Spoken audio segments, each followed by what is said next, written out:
Hello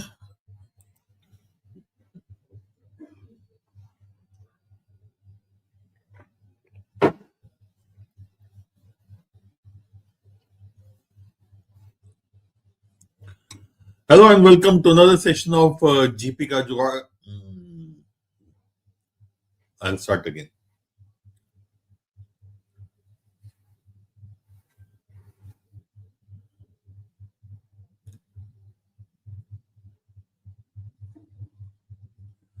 Hi, this is GP here. Welcome to the session. Today, again, we'll be looking at another set of DILR another set of DILR from an old CAT paper, where we'll see how you can do it faster by using Jugaad, and if you have to do it the normal way, how should it be done.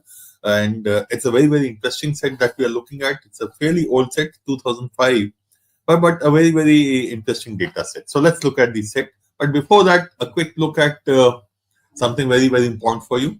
On 16th November, we'll be doing a CAT before CAT. Okay, if I can use that word, we'll be conducting an open CDC in an actual test environment, and you can register for it. And remember, CAT is 2 weeks down the line, so in a way, it is a CAT before CAT. Scan the QR code and register for the test. Okay, and let's get down to the session now.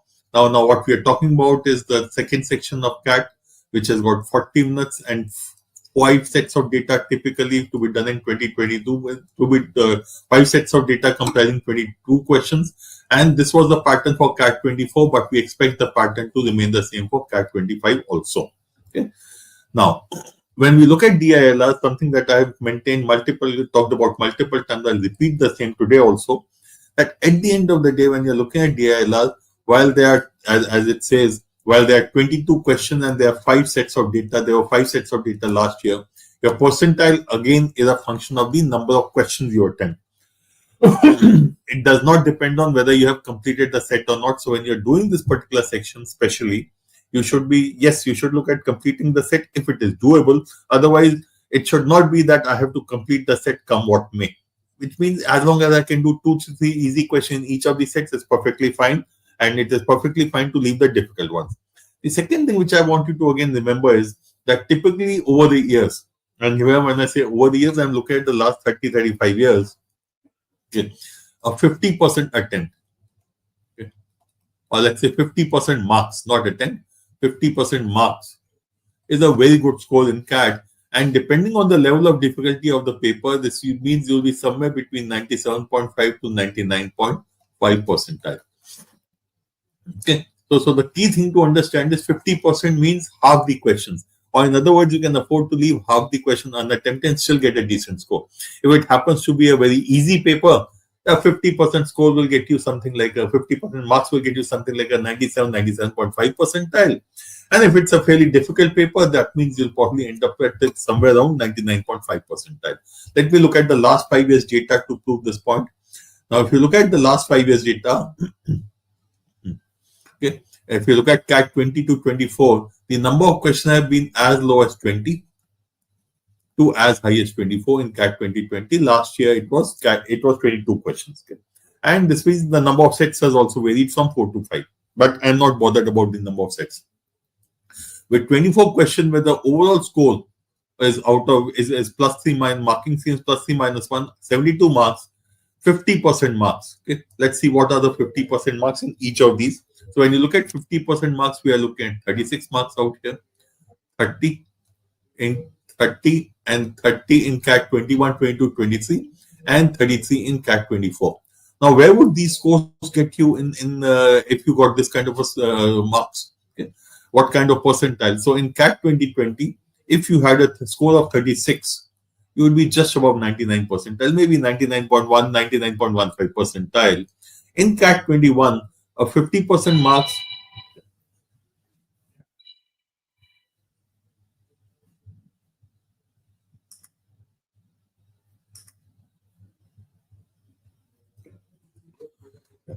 In 2021, 30 marks of 50% marks, 50% score in CAT, which is 30 marks, would have got you somewhere between 95 to 99 point. That would be somewhere around 97.5 percentile. Could be as low as 97 also, but typically it could be around 97.5 percentile.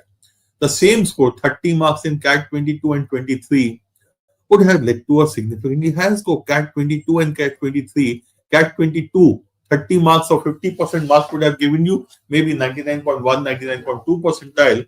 But in CAT 23, this would have meant something like a 99.5%, 99.4 percentile. So this was 30 marks was something like a 97.4, 97.45 percentile. And 33 marks, 50% score in CAT 24 would have meant you would have got 33 would be somewhere here, again a 97.5. So please remember, your task is to make sure you are able to do at least 50% questions correctly. Obviously, higher you go, the better. And what is the importance of Jugaad? By using these Jugaad methodology that I share with you, you will end up saving typically about 5 to 6 minutes. And even if you don't save 5 to 6 minutes, at least your answer will be more correct, accuracy will be higher, and you will end up doing lesser amount of calculation and tabulation, which means you will be much more fresher and you will allow you to do one extra set of data in this paper. Okay. Now, very, very quickly, as I've said earlier also, Jugaad is a problem-solving approach. It's an approach. It's not a shortcut. It's not a simple technique that you apply or different techniques or different types of data sets. No, it's the overall approach that we are talking about. It is a problem-solving approach, and we focus on using all available information. Okay, and when I say all available information, I mean all available information. Most of us don't look at the information available in the question and the choices. That is something you need to start using also. Secondly, we focus on solving the question. Unfortunately, many students focus on filling the table. We will not worry about filling the table. We will fill the table keeping in mind the question we have to solve or what are we being asked. To me, it is very, very important that I look at the questions. I see what are the questions asking for, and I'll create a table keeping that in mind. Otherwise, when you start with the table without looking at the question, what happens? You make a huge table, out of which maybe 50-60% is not going to be of any use. Okay? So when you are looking at Jugaad, we are saying we will work as per the requirements of the question, and we will pick up the information, the question and choices also to make our life easier. That's broadly what we are saying out here. Okay, and the approach that we recommend is again DILR. Decipher, identify, layout, resolve. Decipher is what most students try to do. Correctly, incorrectly, properly, improperly is a separate issue, but most people will by and large try to read the data, which is read, understand, decipher, comprehend, whatever you want to call it. So you read the basic data which is given to you, understand it. If you don't understand the basic data, there's no point going forward, because data ही नहीं समझ आ रहा तो आगे solve क्या करोगे? So it is important to understand and comprehend the data before you do anything else. Okay? That's the first thing. Second step, the identification part is what most students miss out on completely. What we mean by identification is we will look at the questions and we'll pick out which are the questions which are likely to be helpful to us. Okay? Which questions are likely to be helpful in terms of choices? Which are the questions which are likely to be easy and hence should be attempted? And which are the questions which are likely to be difficult, or maybe I need not look at them. Which are the questions which will provide me some extra information to which will help me, let's say, solve the set faster. So these are the things we are looking for. And finally, based on the question, we will do what is called the tabulation of data, or we'll do the layouting. So layout is based on the question requirement or based on the data given, the clues given, that are based on your deciphering or comprehension of the data set, and based on the requirement of the question, you tabulate the data. That is the layout. And unfortunately, as I said, most students tend to jump directly from decipher to layout and then layout to resolve. So most of the students will say decipher, then layout, and then resolve. This is a linear process that we see most students. In our case, that is not linear. Once you have deciphered, the other three are possibly going hand in hand. So it is sometime it is going to be this, sometime it is going to be this, sometime it is going to be this, and it is going to be back and forth between the layouting, resolving, and identifying the information. Okay, so that's probably what we do. Okay, so layout is tabulation of data, but tabulation of data keeping in mind the question, and resolve is nothing but solve the questions. Okay, and before we proceed further, just a quick reminder. I hope you have downloaded this set that we are going to do now and also solved it. If not, please download the set and solve it. If you have downloaded, great, but not solved it, pause the video. Give yourself 15 minutes, try solving this set yourself. Once you have solved, you can then restart the video and go through the session. There's no point going through this session or my solution without you doing the select yourself. And if you have not downloaded and this is the first session you are attending, then here simple kaam karo. Please scan this QR code. Once you scan this, it will take you to the platform called OpenCat, which is a resource for free material for CAT preparation. Okay, there's a place where you'll have free material for CAT preparation. When you open this platform, you'll go to what is called GP Ka Jugaad tab. Once you look at the GP Ka Jugaad tab, you will find for DILR, these are the sessions that I have taken up. Okay, and for each of these sessions, you'll find the video. This is the video symbol, and this is the PDF of the session, which means the test that we are taking up, the set that we have to do. So in each of these sessions, you'll find these two for today's session. Obviously, you'll not have the video. Video will get will be available once this session is done. So if you have not done the earlier ones, the process still remains the same. Download the PDF, solve it yourself, then go through the video. Okay. And today's session also, if you have not downloaded or you have not solved it yourself, pause the video, solve it, and then go through the video so that there's a greater amount of learning. Okay. Great. Now let's look at this particular data set from CAT 2005. Okay. Okay. Let's go through the data. The year is 2089. Beijing, London, New York, and Paris are in contention to host the 2096 Olympics. The eventual winner is determined through several rounds of voting by members of IOC, with each member representing a different city. All four cities mentioned are also represented in IOC. All four cities, which is Beijing, London, New York, and Paris, they are also members of IOC and they are also part of the voting brigade. Okay. Now, statement 1. In any round of voting, the city receiving the lowest number of votes in that round gets eliminated. The survivor after the last round of voting gets to host the event. So there are 4 cities in all. In the first round of voting, the city which has the lowest votes will get eliminated, will be left with 3. In the next round of voting, the city with the smallest number of votes will get eliminated, will be left with 2. In the next round of voting, the city with the smallest number would get eliminated and you'll get the winner. So out of the 4 cities which are in front of you, you need to eliminate 3 of them. So obviously every round 1 eliminated, so 3 rounds are required. Okay. So that's the first thing. Statement 2.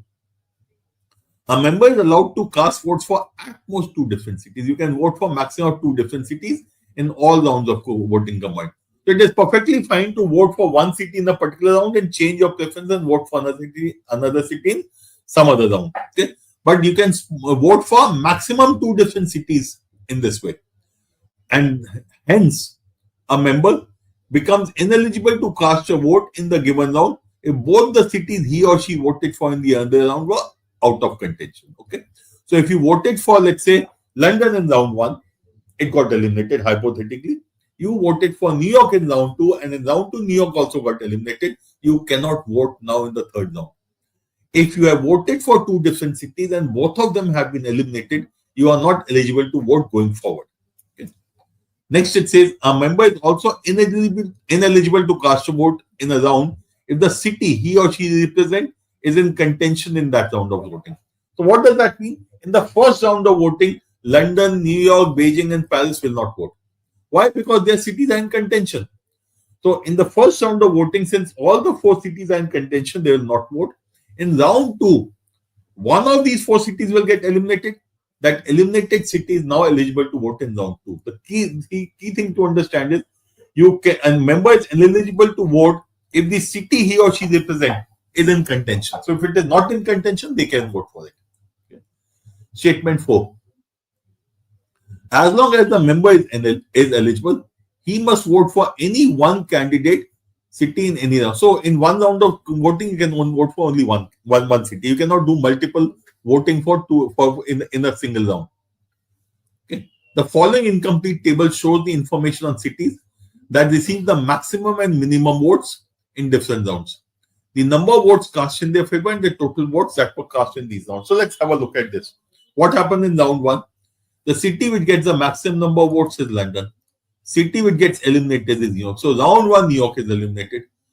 Round 2, Paris gets the highest amount of number of votes, 32. And Beijing gets the minimum, gets eliminated. So the third round will be between which 2 cities?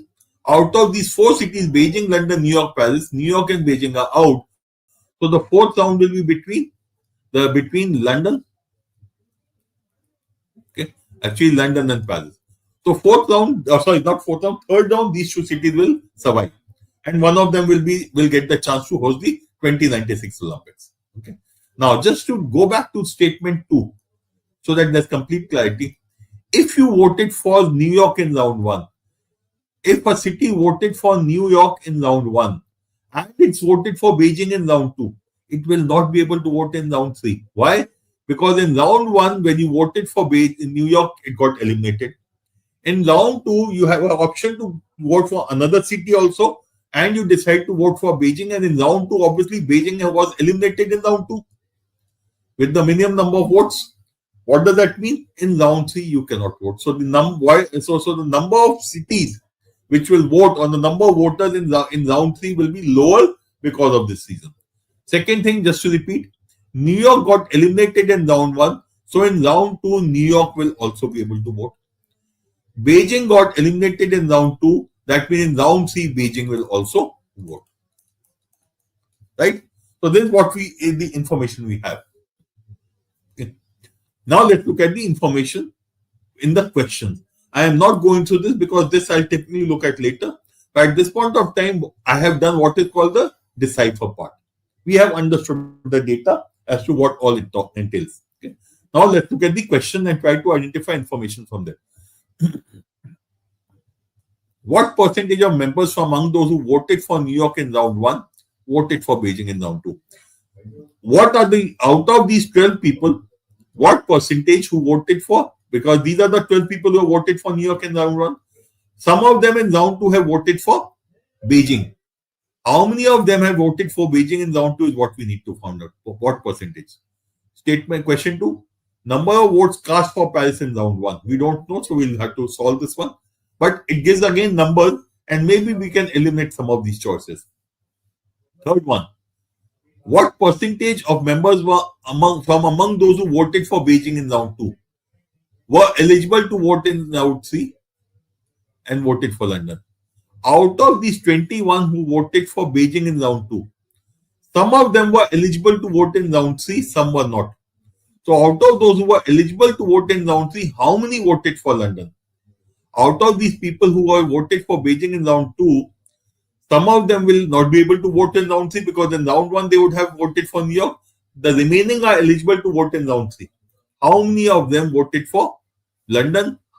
That percentage is what we need to look at. And question number 4, which of the following statements must be true?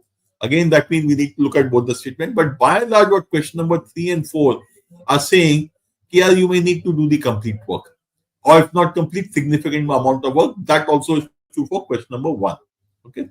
Question number 2 is something which we'll look at using if it is possible. It may be, it may not be. But that's a question I will look at using for myself. Okay. Now, when you look at this data, the table given is of this format. What I want to do is use this table. Because what I need to know is how many votes each of the city has got. Okay. What we are looking for is how many votes has each of the cities got. And based on that, I will be able to do my calculation. Okay. So let's get down to our Jugaad solution. And once I have done the Jugaad solution, I'll give you the other solution also, the regular one. Okay. So let's start. Okay. Out here, question 1, something we look at. We remember question 1 is about round 1. How many of those who voted for New York in round 1 voted for Beijing in round 2? Question: how many votes for Paris in round 1? This number. Question 3, what percentage among those who voted for Beijing in round 2 and were eligible to vote in round 3 voted for London? Okay. Okay. So question number 3 is talking about round 2 to round 3 movement, and question number 1 is talking about round 1 to round 2 movement. Okay, so this is what we are looking for. So we'll come back to it later. Okay. But I'll just highlight this so that you don't forget. Typically in the exam, what I do, when I'm taking CAT, I will. Obviously, I can't do this in the paper, but what I do is I open the question, I click on the question paper, open the question paper, and from there I pick up the data. And the advantage there is the question, all 4 questions will be visible, all 5 questions, whatever that number is, will be visible to you. So it becomes easy to track. For example, here it is easy to keep a track of the question because they're on the side. The same thing I do in the paper also. Great. So let's get started. Okay.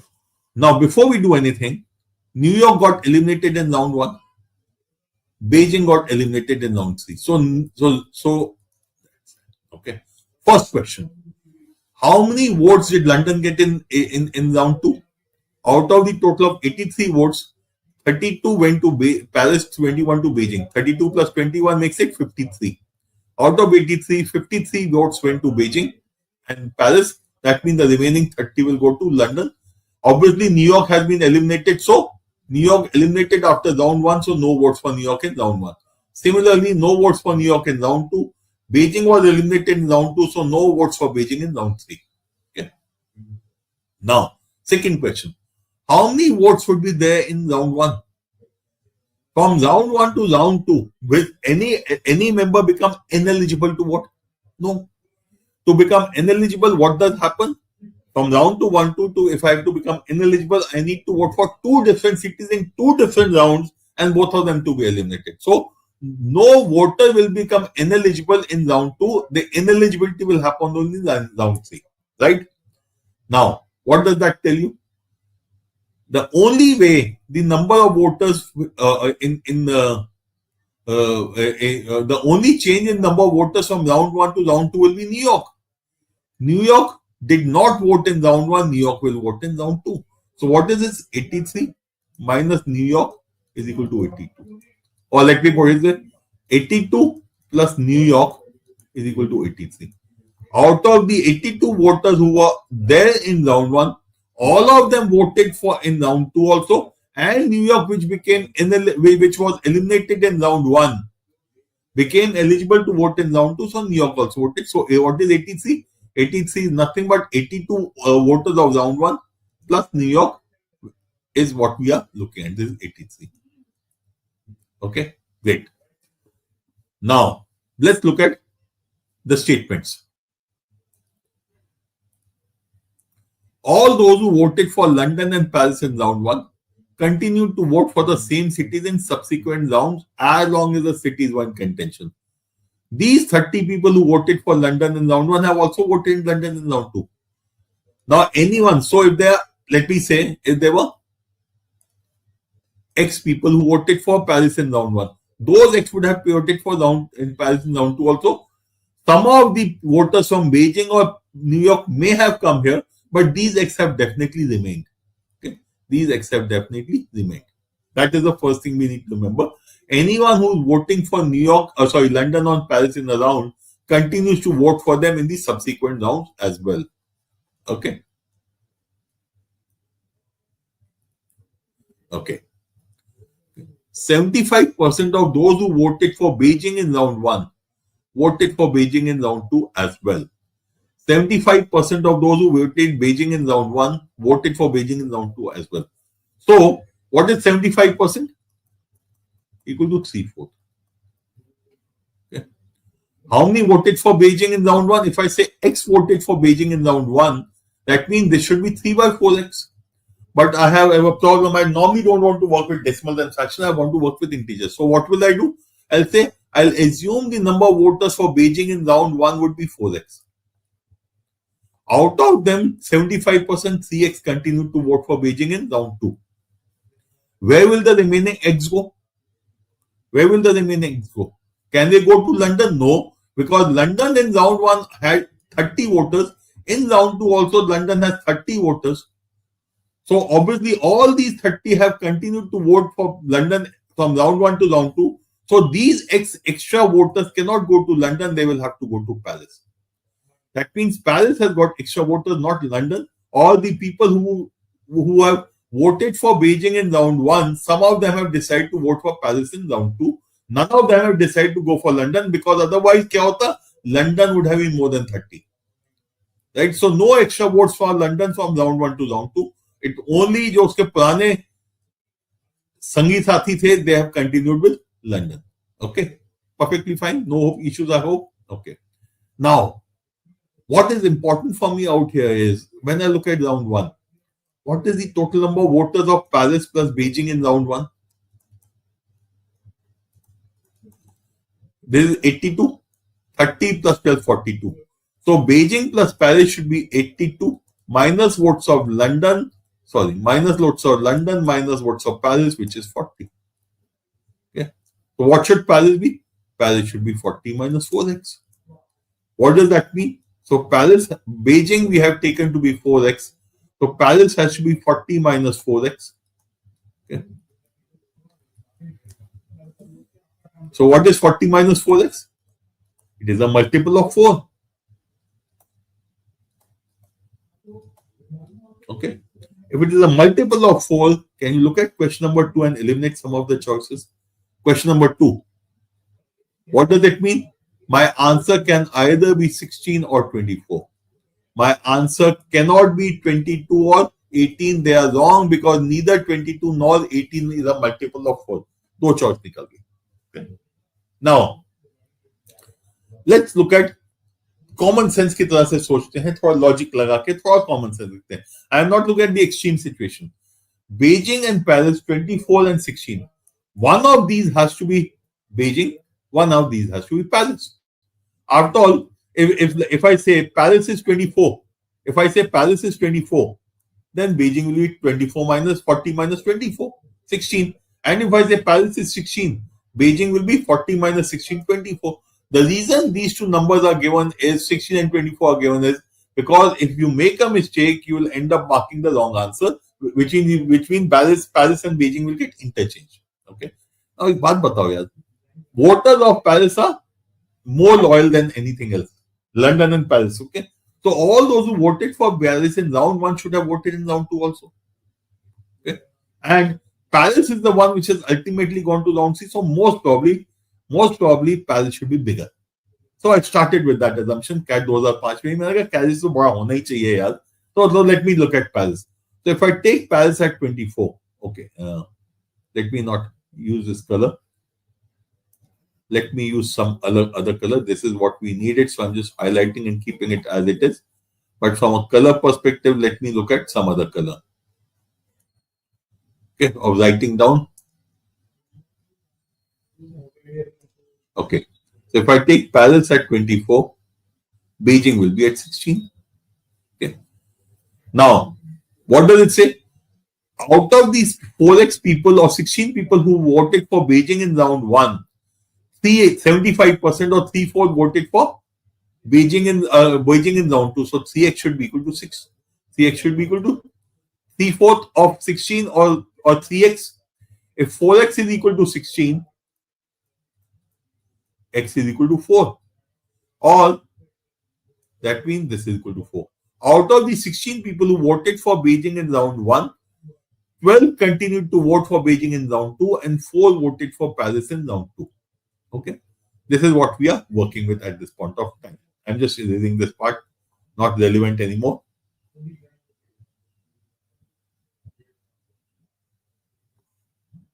Okay. Next. Those who voted for New York in round 1 voted either for Beijing or Paris in round 2. Now, out of these 12 people who voted for New York in round 1, out of the 12 people who voted for New York in round 1, what happened? It says 12 people, okay. Yeah, out of these 12 people who voted for New York in round 1, these people either voted for, these 12 in round 2, either voted for Beijing or for Paris. Okay. Either they have voted for Beijing or they have voted for Paris. Okay. Now let me just draw the thing out here. Okay. Okay. Now this 3x is equal to 12. Okay. So if Beijing has got total of 21 votes, 12 of those have come from the previous round. These CX12, where have the balance 9 come from? Those 9 cannot come from London. Those 9 cannot come from Paris. So these 9 would have definitely come from, New York. So out of the 12 people of New York, 9 have come from, 9 decided to vote for Beijing in round 2. And where will the balance 3 go? Okay. Where will the balance C go? Balance C will go to Paris. So if I look at Paris in round 2, Paris and round 2 Beijing. Okay. Out of the Paris in round 1 was 24 and 16 out here. Out of the 16, what happened? 12 continued with Beijing, and while these 24 continued with Paris, out of the 16, another 4 decided to go to Paris. So out of the 16, 12 continued with Beijing. Okay. And 4 went to Paris. And out of these 12 of New York, after all, Beijing has got 21 votes. If Beijing has got 21 votes in round 2, 12 have continued. What is the remaining? It needs another 9. Where have those 9 come from? Those 9 have come from this one. So New York which had 12 votes in round 1, out of them 9 have gone to Paris. 9 have gone to Beijing, and the remaining 3 have gone to Paris. 24 plus 4, 28 plus 3, 21. 31, sorry. And there's one more voter, New York. New York, which was not eligible to vote in round 1, is eligible to vote in round 2, which is why you have 83 voters. So plus New York would also be here because Paris is equal to 32. So what does that mean? Out of the 9 voters of New York, 12 voters, 9 have gone to Paris and 3 have come from, let me say, New York. And plus the New York vote itself. Okay. So 24 of round 1, we continued. These 4 are from Beijing. These 4 have come from Beijing. These 3 are the New York voters of round 1 who decide to vote Paris in round 2. And the last one is New York itself. Plus New York itself. Okay. So that is what makes it total of 32. Okay. Now, please tell me out here. Question number 1. What should your answer be? Okay. Question number 1. What should your answer be? What percentage of members from among those who voted for New York in round 1 voted for Beijing in round 2? Okay. The vote. Okay. How many New Yorkers were who voted for? How many were voters who voted for New York in round 1? There were 12. Right. How many of them have voted for Beijing in round 2? 9. So 9 by 12, 75. Right. Now, supposing, 1 minute, yahan tak clear hai na? I'll just rewind and say, supposing we would have decided कि नहीं यार ये गलत है. Okay. कि नहीं यार ये, supposing we would have decided that Paris is 16 and Beijing is 24. What would happen then? That means out of 24, 75%, which is 18, will continue to vote for Beijing. And 4x would be 6. 4x is 24, so x is equal to 6, so 6 will come here. So what will happen? This will become, Paris in round 2 will then become 16 plus 6. Right? And there are 3 people who will come from here. 18 plus 3, 21. Right? So what would the answer of question 1 will be? It will become 3 by 12, which is 25%. It would have become 3 by 12, which is 25%. But 25% option ही नहीं है इसके अंदर. That means this option is of 16 is wrong. Okay. So please understand, had you picked up 16, you'd have still found कि भैया यहाँ पे question number 1 का answer comes out to be 3 by 12. 3 by 12, 25% is not available, तो ये हो ही नहीं सकता. But I started with that saying here, most probably Paris has continued till the last round. Paris should be higher than Beijing. That was an assumption. Maybe a reasonable assumption, but was still an assumption, and it had to be verified. And that assumption got verified जब round question number 1 का मेरा answer 9 by 12, 75% आ गया. Okay. Now let's go back to the. Okay, I just wanted to showcase. अगर आपने had you picked up not 24 but 16, what would have happened? Okay. चलो. So if this is 24 and 16, 3x is equal to 12. And that means from New York, you will get another 9. Okay. That means out of here, you will get 4. 24 was the original one. You will get another 3. from Beijing, and in addition to that, you will get 3 from not another 3, sorry, 4 from Beijing. Na? Yeah, 4x is equal to 16, so x has to be equal to 4. 4 from Beijing, then you will get another 3 from New York and plus New York. Okay, so that's what makes it 32. 24 original, 4 from Beijing, 3 from New York, and the New York vote itself. Okay, आ गया यहाँ पर, चलो ठीक है. Now, any other question pertaining to round 1, round 2? Because so far we have complete clarity of round 1 and round 2. Okay. Question 3 talks about movement from round 2 to round 3, so we'll come to it later. Okay, next statement. Okay. Let me just, for sake of clarity, also write down something here. Okay. So 9 went to Beijing and 3 went to Paris. Okay, next statement. The difference in the votes cast in the 2 contending cities in the last round was 1. How many votes are there in the last round? 75. 75 means how much? 75 means if the last if the difference between the 2 is 1, that means the votes of the winner in round 2, round 3 will be 38 and 37 will be the votes of the loser. That means this 75 will be 38 plus 37 for the winner and the loser. Okay. So the winner will get 38 votes, the loser will get 37 votes. Which is going to win, London or Paris, we don't know as yet. Okay. Next statement.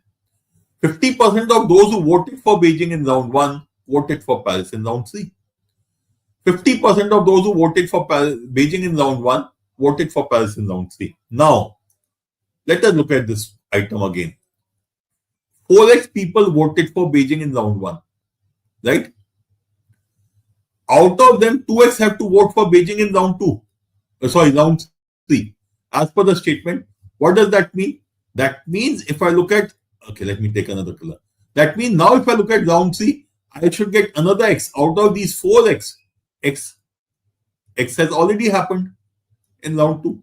So in addition, so when I'm looking at Paris in round 3, what is happening is, first of all, out of these 32 people, 4 had already voted for Paris in round 2. Out of the 4x or 16 people of Beijing, 8 have to vote for Paris in round 3. Out of them, 4 have already voted, so there will be another 4 which will come here. So out of the 21 voters of Beijing, 4 are coming here. So what does it become? This becomes 32 plus 4, 36. So 32 voters from round 2, 4 additional voters from Beijing to Paris. 4 came in round 2, 4 additional will come in round 3. Okay. Now, what next? What should we do next? That 34 plus 2, 36. But Paris has to be either 37 or 38. Any other voter available? Yes. Beijing itself is a voter in round 3. Na? Beijing itself is a voter in round 3, so plus 1. So what is Paris going to become? 32 plus 4, 36 plus 1, 37. So maximum it can get is 37 votes. Okay. So maximum it can get is 37 votes. So that means who's going to be the winner? London should get 38 votes. Paris should get 37 votes. Okay. Now, what is question number 3? What percentage of members among those who voted for Beijing in round 2 and were eligible to vote in round 3 voted for London? How many voters will not be eligible to vote in round 3? These 9. These 9 voted for New York in round 1 and voted for Beijing in round 3, so they are not eligible. So out of 21 voters of round 2, how many are eligible? 21 minus 9. 21 minus 9 equal to 12 voters are eligible to vote in round 3. Out of these 21 voters of Beijing in round 2, 21 minus 9, 12 voters are eligible to vote in round 3. So that means for question number 3, the denominator should be 12, which means choice 2 is wrong. You cannot get a 38.1.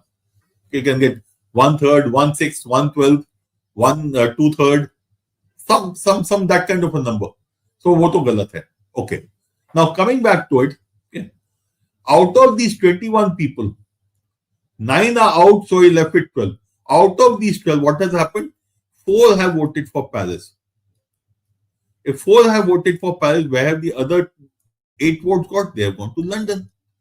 Okay. So that means out of these 21, what is London? London got 30 votes in round 2. In addition to that, there were 8 more voters who voted for Beijing in round 2 and came to Paris and voted for London in round 3. Okay. Out of these 12 people, if 4 have moved to Paris, the remaining 8 will continue with Beijing, will obviously move to London. So London will become 38. So what should the answer be? 8 by 12, 2/3, 66.67%. Question number 4. Which of the following statements must be true on all cases?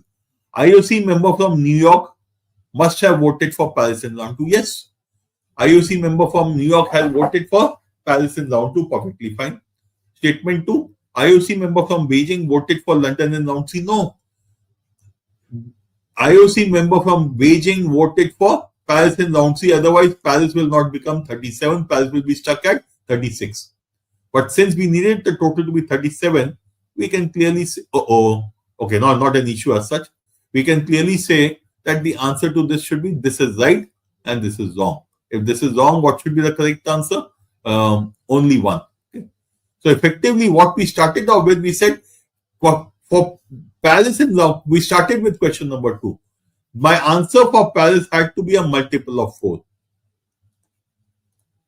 My answer for round 1 votes of both Paris and Beijing has to be a multiple of 4. So 16 and 24 में से एक ही हो सकता था. I went with 16 because common sense told me that most probably Paris should be the bigger one. Okay, logically both can be there, but Paris should be the bigger one. So I chose Paris to be 24. Had I chosen Paris to be 12, to be 16, had I chosen Paris to be 16, I would not have got the answer to question 1. That would have told me कि ये गलत है, and I would have come back here. But logically, it seemed to me that this should be right, so I picked this up. Based on that, we found, so we went with 24 and 16, and then we said, out of this, 3x will come here, and x will come here. Okay, this was 4x, and not only that, I'll get another x people out here in round 3, because out of the 4x people who voted for Beijing in round 1, 2x have to vote in round 3 for Paris. And out of these 2x, x have already come in round 2, so another x will come here. So that is how we started out the whole thing. Okay. Now let's look at the conventional method. So जुगाड़ लगा के बिना ज़्यादा calculation की हमने कर लिया है. Now when you look at this particular data set, if you have to do it without the जुगाड़ solution, what will you do? Okay, so you should start with this being 82, this being 30. Now, the question you should then ask yourself is, why has this reduction happened? Why has 83 become 75? Why have the number of votes from round 2 to round 3 reduced? In round 2, there are a total of 83 voters. What will happen in round 3? Okay. In round 3, in addition to the 83 voters of round 2, okay, there will be one more voter which will be added, which is Beijing. Beijing will also be eligible to vote in round 3. In round 2, it was not eligible, so this effectively becomes 84. Okay. But round 3 has got only 75 voters. That means remove those voters who voted for, there will be voters who voted for New York in round 1 and Beijing in round 2. Right? Let me say that is X.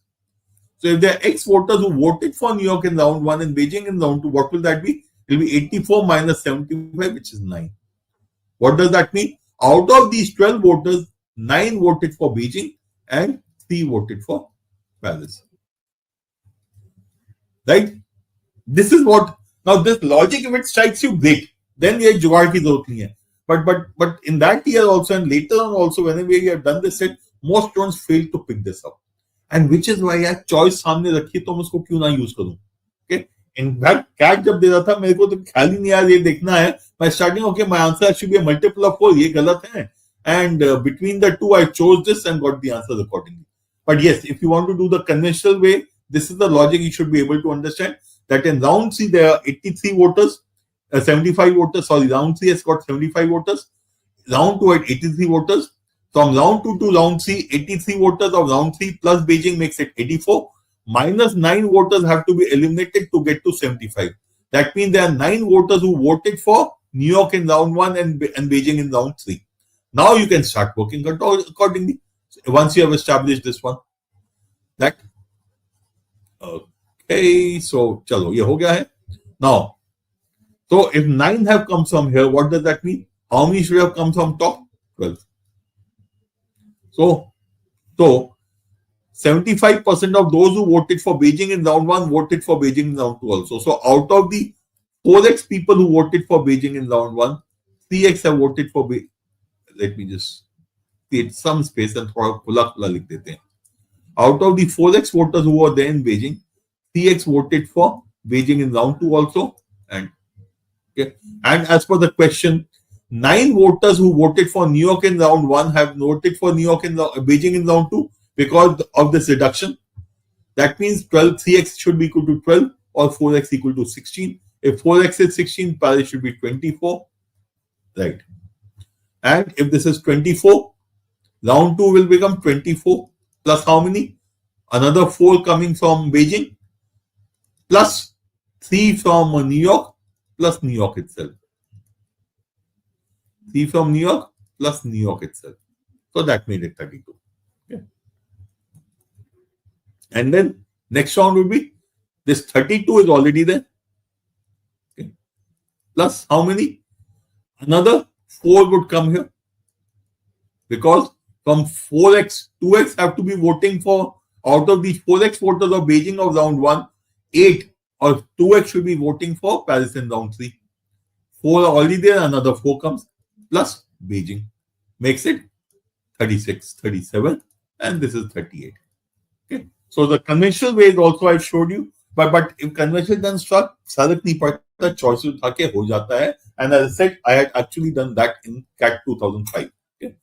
So I hope this helps you. And as we close the session, there's just a quick thing for you. A couple of programs available to you for last minute preparation, helping you ensuring that you are very well prepared. So if you're interested in these programs, you can definitely scan and take it forward from there. Okay, and yes, bilkul ignore mat karna. I don't know how many of you applied for that. My session, all of you should apply. देखो ZAD पक्का apply करना है. XLRI Jamshedpur is as good as ABCL FMS. Okay, let me add Excel and ISB also. To me, these institutes are at par. These are at par. इसमें सोचना ही नहीं है. If you are taking CAT and you are targeting in the top IIM, they should be taking that and targeting XLRI also. In fact, XLRI NCR campus are rated higher than MDI and let's say even IFT and Symbiosis and MAT, etc. So XLRI NCR campus just a shade below these institutes. Very, very marginal difference. 19-20 का फर्क है. And इसीलिए तुमको देना जरूरी है. So if you have not done it, please do it. Online classes for other Snap and NMAT I'll leave to your discretion. But there's that पक्का देना है. NMAT Snap I'm leaving it to your discretion because some of you would have decided कि इस institute के नीचे नहीं जाना. Otherwise, both these exams where you go to colleges. NMIMS Mumbai is a great college to go to. Symbiosis, most of them are good, especially SIBM Pune and SCMHRD again are very, very good. So you should look at these also depending on the kind of scores you are getting. Okay.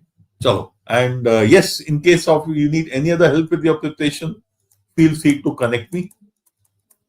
My phone number is 9811155160. Email ID is gp@careerlauncher.com.